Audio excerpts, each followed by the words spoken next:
Hey folks, I'm Trovão Rocha and today we're going to take a look at this amazing Joel Frank phrase. I've been following Joel Frank's work for a long time and he's for sure one of my favorite players. Always inspiring to hear him play and talk about music. This week I was watching the broadcast of a show at Smalls and got the recommendation to this video of Joel Frank and Brad Meldo playing together at Smalls. I saved it and watched as soon as the show was over. Let me play you a small clip of Joel Frank's solo.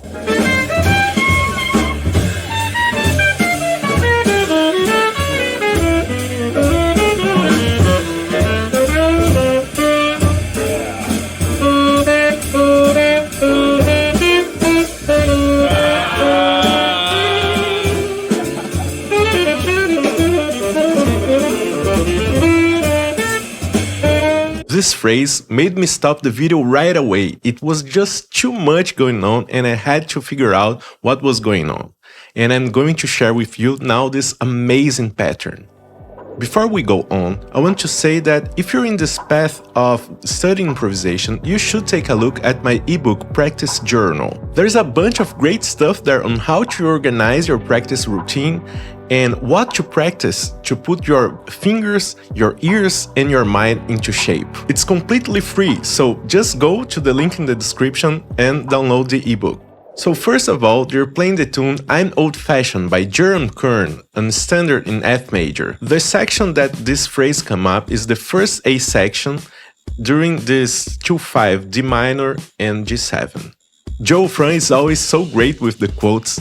Right before this blazing phrase, he played this Can't Take My Eyes Off You lick that always cracked me up. In theory, during this 2-5, there are many options that we can choose from, but the one he uses is using the melodic minor scale. So it's D minor and G7, and he played the D minor melodic minor scale during these two chords, creating the D melodic minor over the D minor and the G Lydian dominant over the G7. If I had to guess, I think that he was approaching the whole thing as a big G7 instead of thinking about it as a 2-5. Once we figure out the scale, we have to learn the pattern that he's using. That's also pretty straightforward, as many of the lines of the great masters we hear usually are. So he starts the phrase with a B-half diminished arpeggio with an approach note from below to the 7th, like this. And he goes on with this phrase, going down the scale using the same pattern. So it's B-half diminished, A7,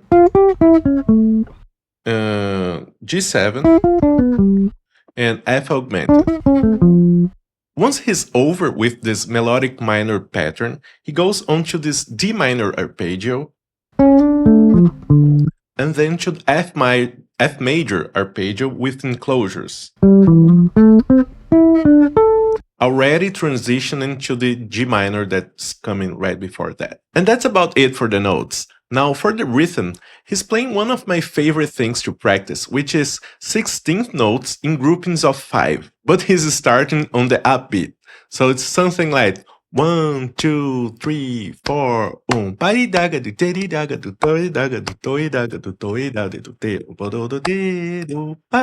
He does it so fluidly that is mind-blowing. I really encourage you to try to sing it first and while you're like clapping your hands like I did, before you go to your instrument, so you can internalize the feeling of this 16th notes in groupings of 5. So after you have it down, you just have to work it on the metronome, right? And you're good to go. So start slow. 2, 1, 2, 3, 4.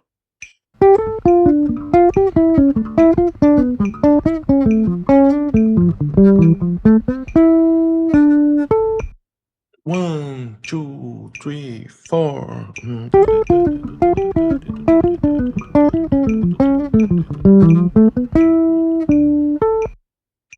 The 1, 2, 3, 4.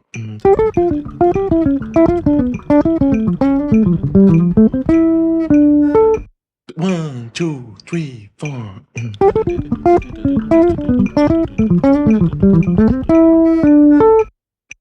1, 1, 2, 3, 4.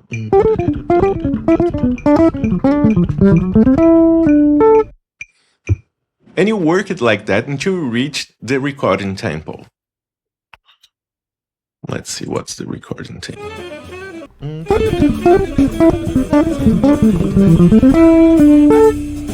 Of course, I'm not Joe Fran, this phrase is new to me, so it's still a little sloppy, but I'll work on it on my practice routine and I will polish it and will eventually get good, and after a while, it will also seep into my playing.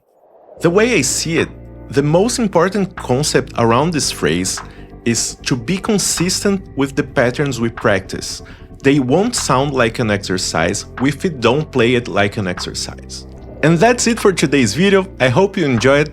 Remember to check out the ebook. Also, if you want to support the channel, you can go over to my Patreon. Don't forget to like and subscribe to the channel, and I see you all in the next one.